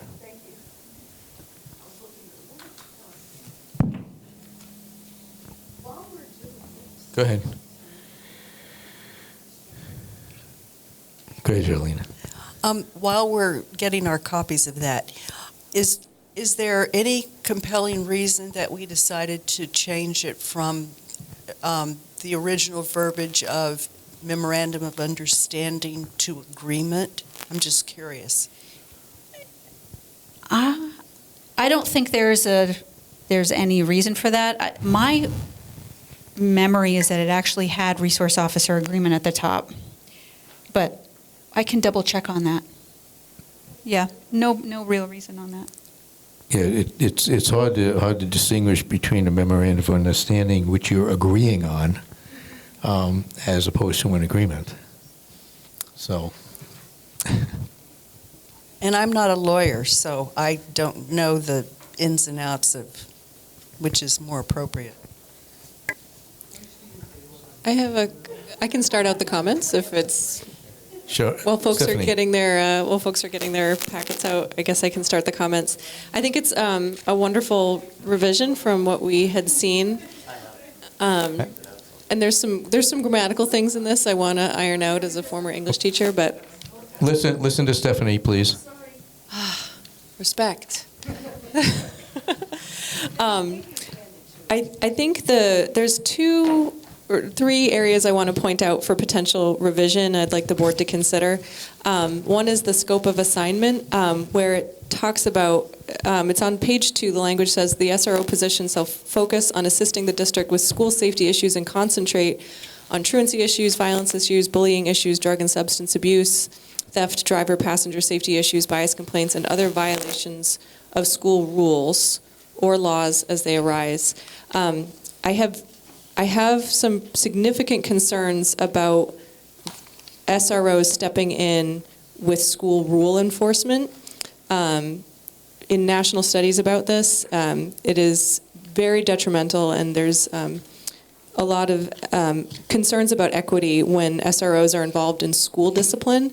I am in favor of using an SRO for violations of the law, but not for violations of school rules. There should be no place at all for an SRO to be involved in a standard violation of school rules. Most schools do not have an SRO, and they handle discipline all the time, every day. So I have some significant concerns about specifying that as the main point of this scope of assignment. And I would like to emphasize that the second point, it says, while the emphasis for this position is on prevention, and that's put in a subordinate clause. And I think that should really be at the top of the priority of the SRO position, to prevent something, and to really serve in that community building aspect, to build bridges rather than to be used primarily as a disciplinarian. So I want the board to consider that, and obviously this is an agreement, so for the commissioners to consider that as well. And then under job expectation, where it says the SRO will provide a monthly report and data that is feasible, I think we had a lot of concerns about data and the type of data we were receiving, and I think we could add a little bit of clarity there about expectations about what data will be shared. And then finally, under training and outfitting, I would like the board to consider requiring that the SRO undergoes de-escalation training in mental health first aid.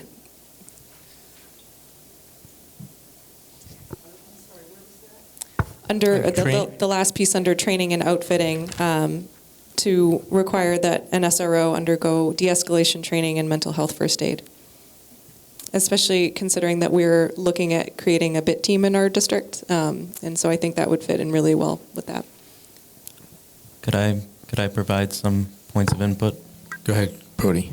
I kind of agree with Charlene's point about instead of it being an agreement, it should be a memorandum of understanding. I think agreement, people start to think contractual, when in reality this is a cooperative, memorandum of understanding between two publicly elected bodies that can be terminated based on the terms of the agreement at any time. So I think that's something to remember. Not that that's something that we'd want, but for people to understand that this document isn't something that necessarily would hold up in a court of law. That it's something that just shows our collaboration between the two bodies. So I just think renaming it would set expectations a little bit differently. My second point would be in the agreeing parties section. I think we need to change some of and even throughout, it keeps using SRO singular and police commissioner singular, and I think it should state police commissioners, and specifically the Wolfeboro Board of Police Commissioners, and it should be SROs because we have more than one SRO operating within our school district. My third point is job description. It says attached here too. There is no job description attached here too. That isn't a huge deal, but I think the board should be able to see that before we approve. Not that we have any control over that, but just so that we know what is attached here too. I agree with many of Stephanie's points too, and especially regarding the training and the outfitting, so then officers are ready to deal with mental health escalation. I've read a number of articles of officers literally talking people off of bridges. There's one example that happened in Portsmouth because they had that proper training, and I would hope that that officers, if there was a student having a mental health crisis, if they were the first one to respond, would be able to be properly trained with how to deal with that. That's a rising issue. And I guess my fifth question is a little bit more trivial, but under the work schedule and reimbursement, the primary point of contact for the SRO with our school district is the assistant principal's office. Is that because that's the administrator who's in charge of disciplinary issues in the high school? Yes, and middle school. Okay. Well, that's my input. I agree with much of Stephanie's input too, and I think we're on the right track to create a pretty robust and good agreement between the two boards and everything, but I just think there's some grammatical issues, and I think there's a few things that need to be added that can help address the board's concerns, and I think some of the public's concerns too. Thanks. Go ahead, Charlene. I'm trying to figure out how to tell you the location. So at the top of the page, right after job expectations, this is just housekeeping, the last sentence of the paragraph, starting whenever feasible. Does everybody have that? Mm-hmm. The last sentence, I'd like to change her/his to the neutral there. And if we have any other, specific language throughout, just have it be gender neutral. Okay, so noted. Mr. Chairman? Go ahead. I agree with all of Stephanie's points in regards to separating school discipline versus legal issues, actual dangerous issues. And as was brought up, the SRO will provide a monthly report and data that is feasible. That means nothing to me. That needs to be clarified.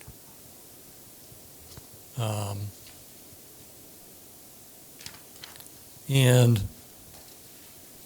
In reimbursements, it's not directly in reimbursements, and that's why I bring it up. If one of the SROs doesn't show up for work, we don't have to pay for that day. But my concern is that it's my understanding that we need an SRO, 2 SROs every day. And I would get concerned if an SRO was being pulled away from the school to do other duties. And when do we say that's too much time away from the school? Am I making myself? Well, I think that's certainly a concern if an SRO is supposed to be on site and they're missing 3 or 4 days every week Right. for other duties. Then obviously we have to step in and contact the police department and decide and figure out what we're going to do. If that SRO is not going to work out, or if there's too much time, do they have to hire someone else as an SRO, or what the process is. So I don't disagree that if there's excess time away from the schools, that we're missing out on the services of the SRO that the voters have approved that we pay for. And we're not paying for the time they're not here, but we certainly want them to be here when they're supposed to be here. Right. Now, in emergency cases, as it states in here, they may be pulled away for police duties that are outside the school district, and that occasionally will happen. Right. And we have no control over that. But excessive, I think that's a valid point. Okay. So perhaps that could be addressed. Yep. Okay, thank you. Go ahead, Charlene. One more little thing I'd like to see under the section of training and outfitting the SRO.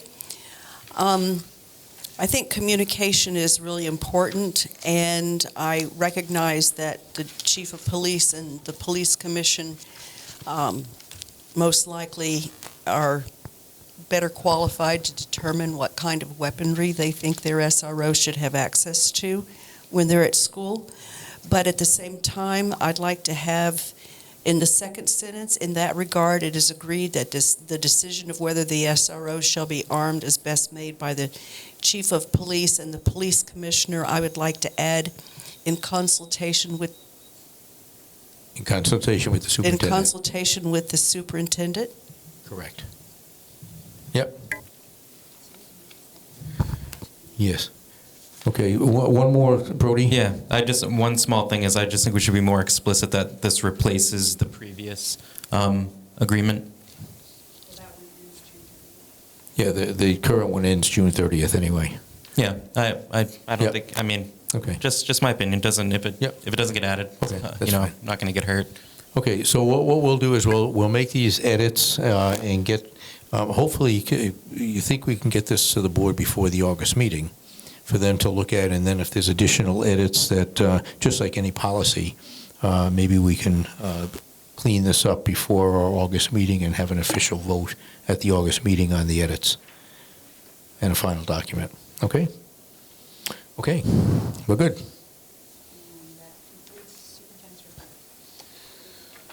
Okay, moving on to committee reports. Chairman, I don't have anything for Chairman's report today, except for the gift for Marcella, which we gave her. No other reports. So, Charlene, you are up for a mammoth number of policies. Yes, we have a lot of policies to enlist and act on. Tonight, all of the policies you have before you are up for second read, which is the way of saying we're going to vote on whether we accept them or reject them. I want to point out that you only have 2 hard copies in your packet tonight. The first one is IKF. And at the May meeting, there was discussion about that. And Stephanie, you made a lot of really good suggestions, and I believe that most, if not all, of those suggestions have been included in what we're what we're planning on voting on tonight. Jumping down to, I'm pointing out the changes from, what our little sequence here. Stephanie also made a suggestion that we combine policies BDA, Board Organizational Meeting, and policy BDB, Board Officers. And you have a copy of the combined wording for that. And I think I didn't hear anyone object to that. So we're all in good shape with that one, I believe. Before we vote on a number of these, I do want to do a little housekeeping when we get to policies for withdrawal. But in the meantime, do we want to vote on these as a block, or do we want to separate out any policies? I'd like to separate out IKF. Okay, we're going to separate out IKF for a separate vote. Okay, so I would entertain a motion then to move forward with policies from ACD to KB as a block. Is that correct? Well, there's a few policies on the back side, Yeah, Jack. that's right, yeah. I mean, like, we go through AA. Up through KB. Policy KB on the back? KB is item AA. Okay, I mean, I kind of want to, I'd like us to consider BDE separately and maybe refer that back to committee. Board committees? Yeah, I mean, that's just, I think it's something that could be reviewed and congruent by the Academic Affairs Committee as we start doing strategic planning. Well, I think if we, after we get through the strategic plan process, if we want another standing committee, then we bring this policy back to add that committee at that point in time. I think either way would work, but yeah, I agree. So. Well, and also you missed the deadline.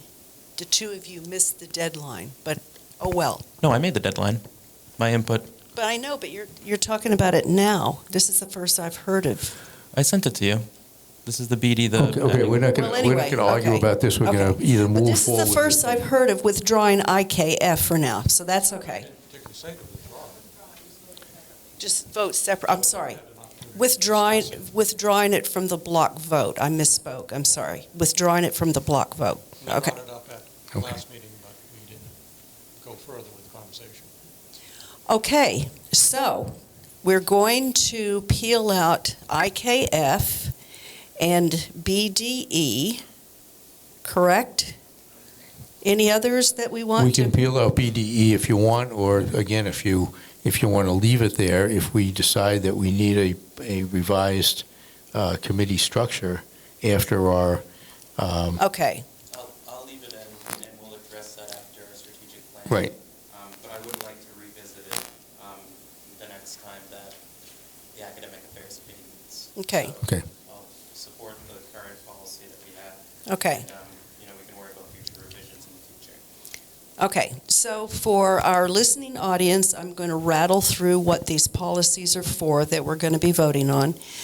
ACD, Commitment to Religious Neutrality. ACE, Procedural Safeguards, Non-Discrimination on the Basis of Handicap/Disability. ADC, Tobacco/e-cig products, ban use and possession in and on school facilities and grounds. BA, Board Operational Goals. BBA, School Board Powers and Duties. BBA-R, School Board, regulations, I'm sorry. It still says School Board Powers and Duties, but that's the regulation piece. Excuse me. BCAA, School Board Attendance. BCAAR, Attendance Regulation. BCB, Board Member Conflict of Interest. BCB-R, Conflict of Interest Regulation. And then the combined BDA, BDB that you have in your packets, which is now just going to be called BDA, so BDB goes away. Let's see, BDC, appointed board officials, and we're going to go ahead and vote on BDE to be revisited based on what we learn in terms of our our workshop/retreat with our strategic planning consultant. BEA-R, notification of board meetings. BEDG, minutes. BHE, school board use of email. CA, administration goals. CB, school superintendent. CHD, administration in policy absence. EBCA, emergency plans. IGA, curriculum development. JLCJ, concussions and head injuries. And KB, Title I, parent involvement in education. And I'll be looking for a motion to approve the just enumerated policies. Okay, moved by Jim Pittman, second by Dr. Jim.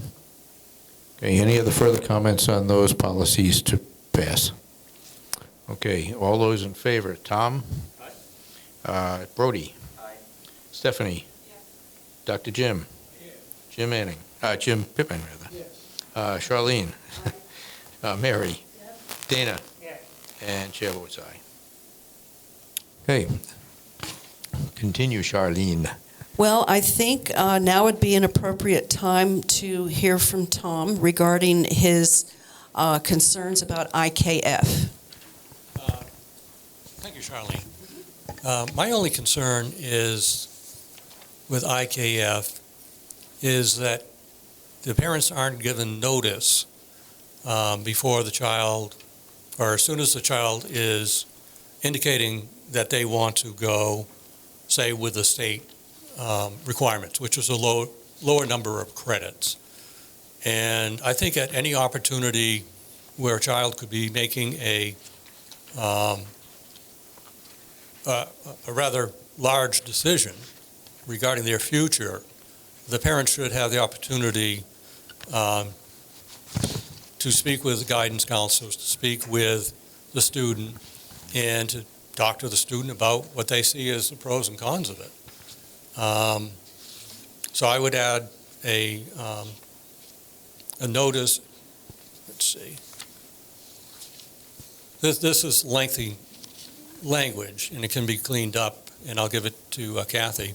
Whenever a minor student expresses an interest in pursuing one of the 3 credit pathways other than the standard 26 credit pathway, their high school guidance counselor shall notify the student's parents or guardians of their rights to meet with the counselor to discuss the advantages and disadvantages of the pathway the student is considering, and their right to refuse to give their written permission for their student to pursue an alternate credit pathway. Now, I also want to point out, I'm not talking about individual classes. I'm talking about large changes like this. So, I agree with that language or the spirit of it. I think it's I would support passing this policy with that language added. I think it's more than appropriate. Caroline? I'm happy to address that. So with this process, there would be a whole process where students may be eligible to apply. So on page 2, for students to apply for this, for either the 20 credit path or 28 credit path, students who are under the age of 18 after 2 years of study or at the superintendent's discretion, they may apply for one of these. That requires a parent or guardian signature. So if a student is interested in that, they would need to work with their parent and work with the counselor. And then the team that considers different pathways would have to discuss it and consider the student, if the student is eligible for alternative pathways for their junior and senior year. But this cannot move forward without a parent's approval. I would ask the board to approve this policy as written to add an additional kind of checkpoint for the student could hinder their process. And the parent is involved in the process from the beginning. So the parent is involved from the beginning, and you do seek a signature, and they are notified and informed. Yes.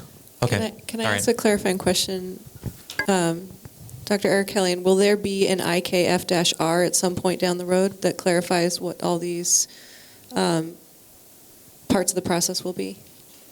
We could do that You could as our certainly- next step of the process. Sure. Certainly create a regulation for it. Mhm. Yep. Tom, would having a separate regulation document that is attached to this policy, do you think be necessary or important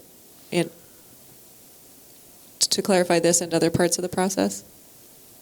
I would suggest that we approve IKF as is with the recommendation that the IKF-R be created by the Academic Affairs Committee as soon as possible to enhance this policy. Okay. May I speak? Go ahead, Tom. To me, it's not clear that the parents are included from the very beginning. It looks like they have to sign off on it. It doesn't say when that happens. To me, it appears to say that it's going to happen at the end of the process. And that's what I want to avoid. I want parents to be at the beginning of the process.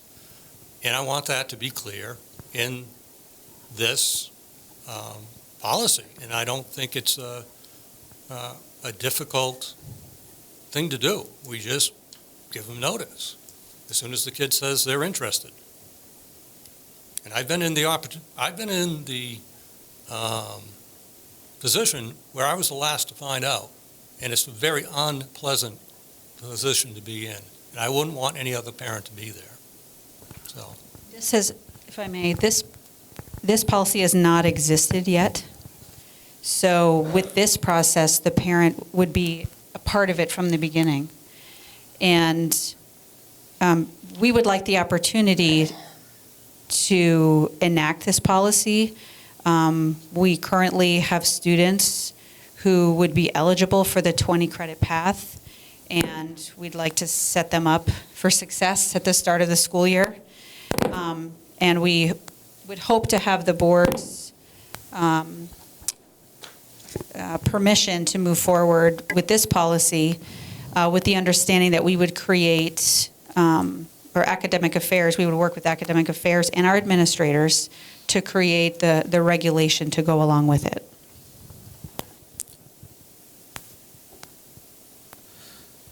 I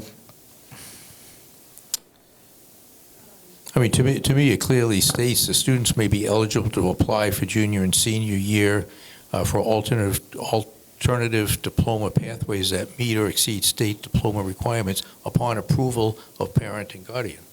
So they can apply for it, but if their parents don't sign off on it, they can't do it. Yeah. I mean, it's pretty clear that if they can apply for it, but unless their parents sign off on it, it's null and void. I guess to Tom's point, though, is that they could embark on this process, and it's still, it's not, they could get all this, lined up and everything, and is parent approval at the end? Is it at the beginning? And it's not explicitly stated. And having a regulation would help. I think, I don't think it would hurt to add just one clause in this that a parent, that it's upon their approval at the beginning of the process, that they approve at the beginning.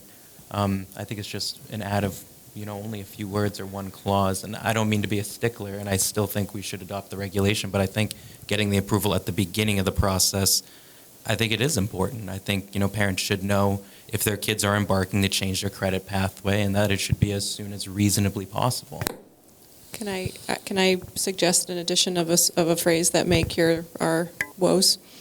At the beginning of the sentence stating students may be eligible to apply in their junior or senior year, we can say following consultation with parents. So following consultation with parents, students may be eligible to apply in their junior or senior year. And then it still has and then I think I would 100% support that addition and support the policy contingent that we create a regulation for the policy too.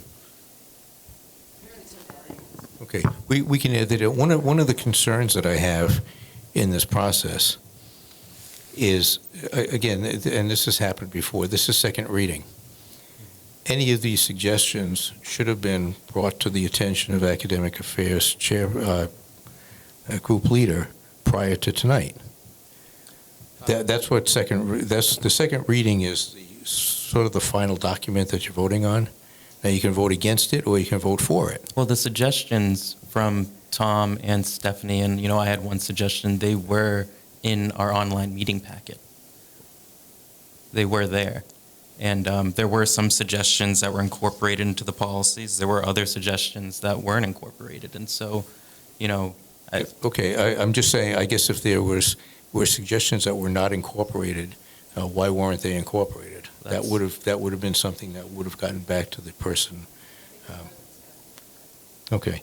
Yeah. All right. It's nothing. All right, well, it's nothing. We're at a point now where we have something that can be approved, and with the understanding that the policy IKF-R regulation will be worked on with Academic Affairs.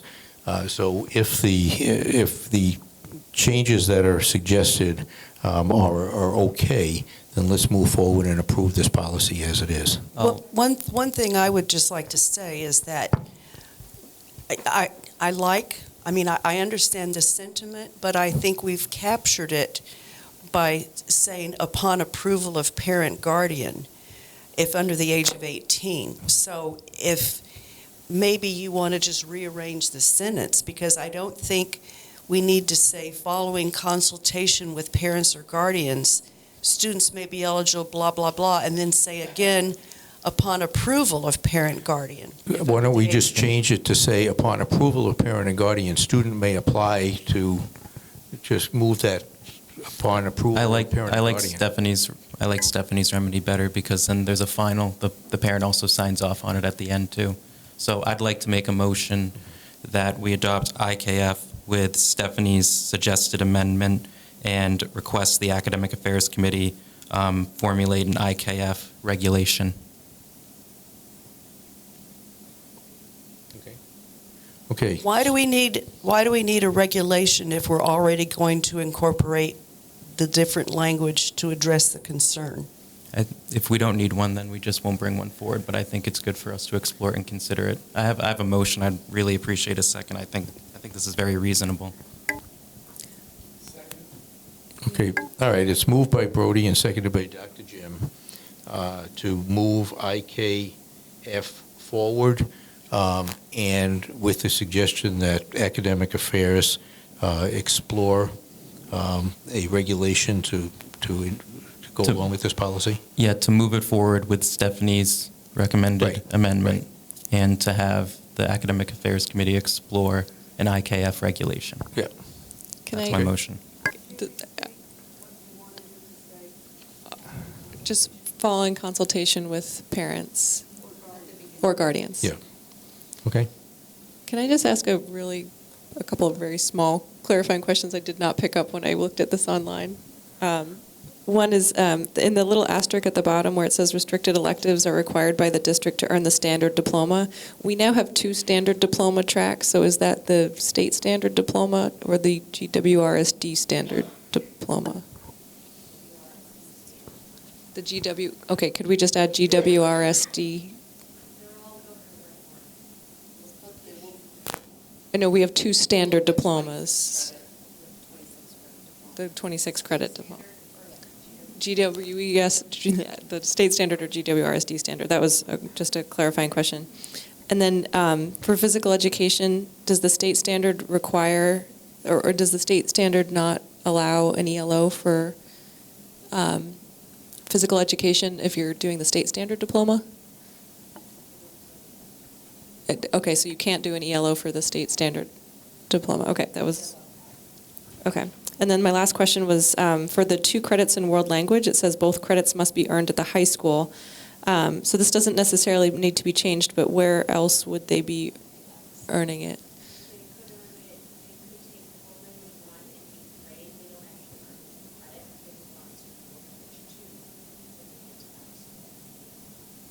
Okay, so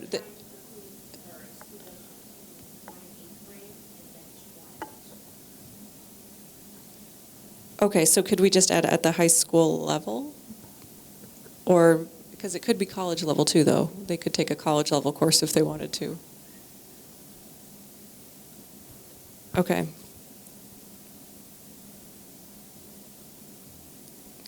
Just the way it's written, it seems like it would preclude things like college courses or yellows and things like that. It'd be, you know.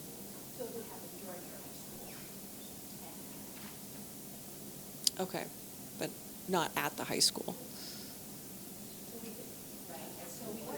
At the high school level? Okay, could we just add at the high school level? EL, extended learning. Yeah. No, extended learning opportunities. The state allows certain credits to be earned through extended learning opportunities. Okay, so if we could just add at the high school level, because I didn't realize that was what was meant there. Okay, thank you. That's it. Okay. All right, we're ready to move. Okay, all those in favor of IKF with our coming down the road, maybe with the changes and modifications that have been approved. All those in favor. Tom? Aye. Brody? Aye. Stephanie? Yes. Dr. Jim?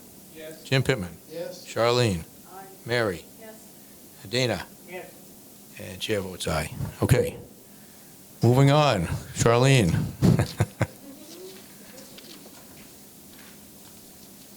So now we have second read, recommended for withdrawal. We've already decided to exempt from this group AEB, recognition for accomplishment, and AEB-R, regulations for recognition of accomplishment.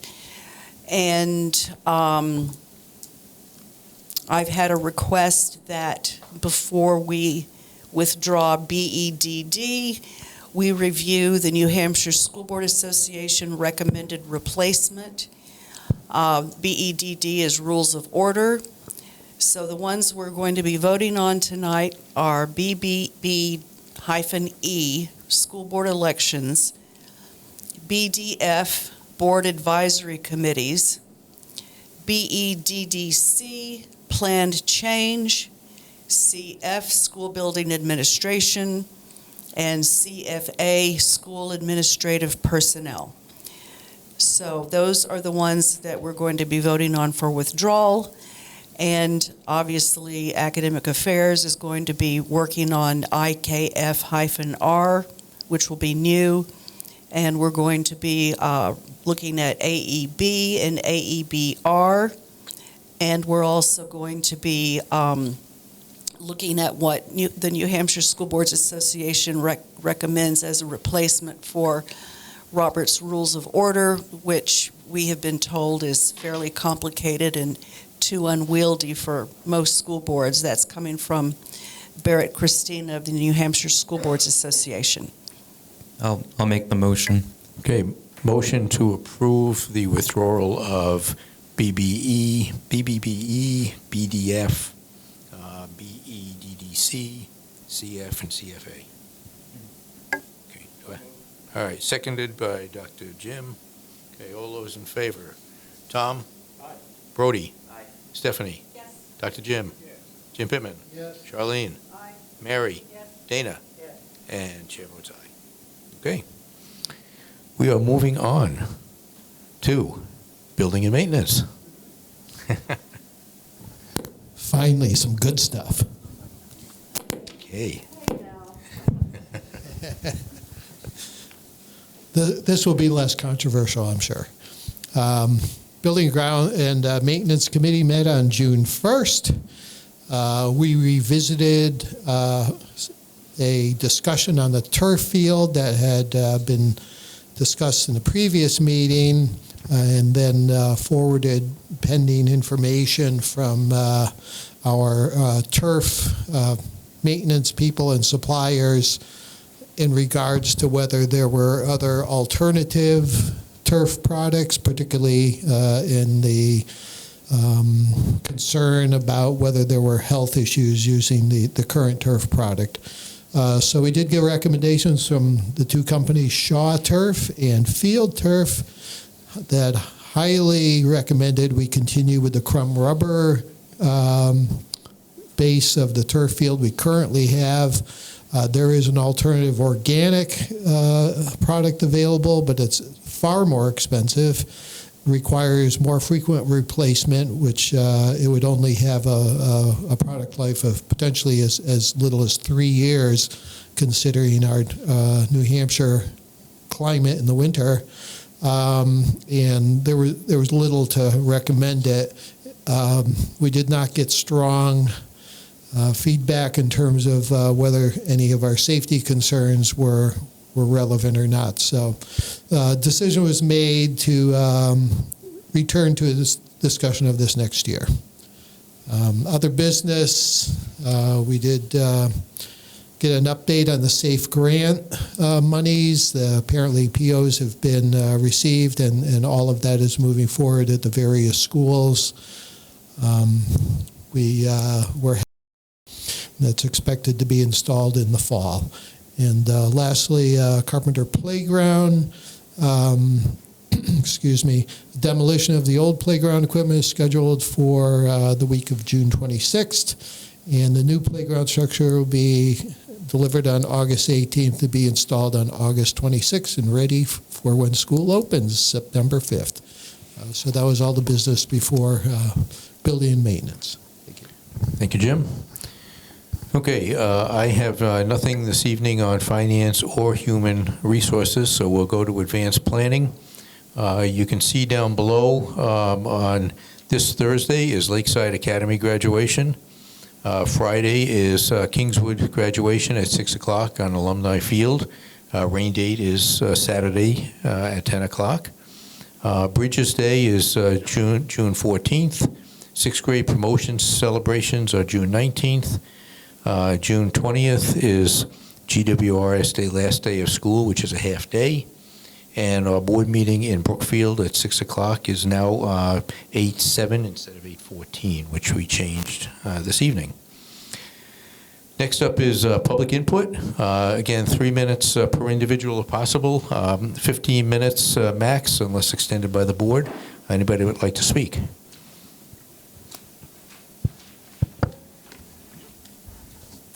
Juanita Hill, Tufton Borough. I want to preface my statement, to be fair, by saying that I was not present for the high school teacher trainings. I've only heard through former teacher colleagues. I also think it is fair that parents of current and incoming students and all district community members are fully informed. I have been told that 6 teacher meetings this year at the high school have included 1 to 1.5 hours each of what sounds like gender and woke ideology training presented by 2 trans women instructors from UNH. The training presented pronoun usage according to gender unicorn guidelines, as well as inclusion, diversity, and racism training. At least one of the trainings included, and I quote, a 5-minute anti-Christian rant. I have a number of questions. Can you provide a more comprehensive description of this training?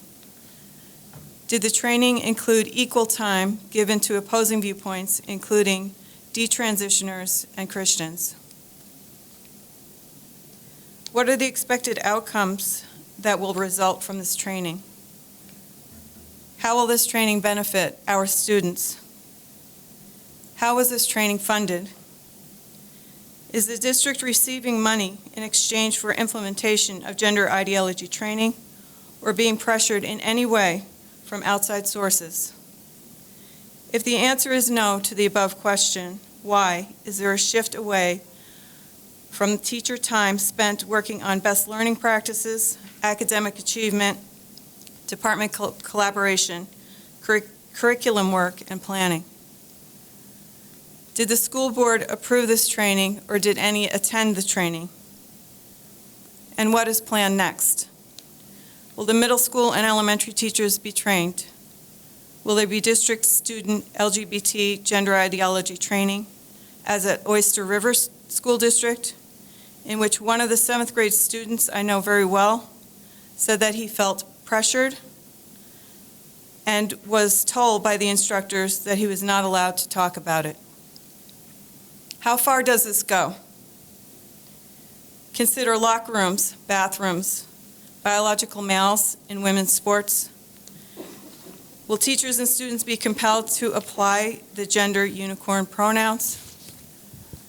Each individual school board member owes it to the public, in my view, to clearly state his or her perspective regarding gender ideology training in our school district, and to answer all questions and concerns from parents and community members. Thank you. Thank you. Okay, anyone else like to speak? Okay, if not, any closing comments by board members? Brody? I just had one comment. At our last Buildings and Maintenance Committee meeting, I asked the rest of the committee if it was okay if I contacted the Hampshire School Boards Association about accepting donations such as the Carpenter School Playground, or I should say, yeah, Carpenter School Playground, yeah. And based on the School Boards Association and some of the information that, I provided to them on behalf of the committee, it seems like there's a possibility we might need to hold a public hearing to accept the donation, even if it's a community playground, because it's school district property. So just want to flag that, and I just would like us to consider if we need to do that, and to be expeditious so it can be done before the current playground's torn down and before building supplies are purchased. That's just my perspective. I think it's something we should consider and run by our legal counsel. Okay, we can certainly do that, but we have no financial interest in this playground. So we have the financial responsibility for maintaining after the fact, but it's not our playground. It's a community playground. So, but we can certainly ask the question and get a legal opinion on it. I'm just confused, though, how it's not our playground if we insure it, maintain it, and if it's on our property. Then whose playground is it? It's not the town's. Right now, the DRA just told the town that the town can't provide $50,000 to pay for it. So I'm just confused. If the town can't even, if there's a legal question. Okay, well, we'll get a legal opinion on it, but I believe when the original playground was built, that it was built and the school district took responsibility for maintenance of it, but it was all private funds that built that playground. And I know, and that's how it is now. But if it's going to be our playground that we maintain and take care of, that's a district asset, and someone else is, providing money, so then we can pay for all of that. We'll get a legal opinion on it. Okay. Yeah. Thank you. I appreciate that. I just want to say congratulations to the class of 2023 Yeah. and Marcella and all of our outstanding educators and district leaders who are retiring at the end of this year or moving on to other positions. We are so grateful for the service that you have given us. Thank you so much. Okay. And congratulations to all. Okay. Marcella. I just want to thank everyone for having me on the board today. This past year, I have learned a lot, and your next school board representative will actually be Mr. Giesler's son, Elliot Giesler. And yes, and I think he will be doing a great job next year. So I look forward to seeing how he does. Well, thank you for everything you did this year for us. That was great. Your reports were terrific. Yeah, there you go. Yeah, great sound system going forward, huh? Okay, I would entertain a motion to adjourn. Moved by Dr. Jim, seconded by Brody. Tom? Brody? Stephanie? Dr. Jim? Jim Pittman? Charlene? Mary? Dana? Chair votes aye. We are out.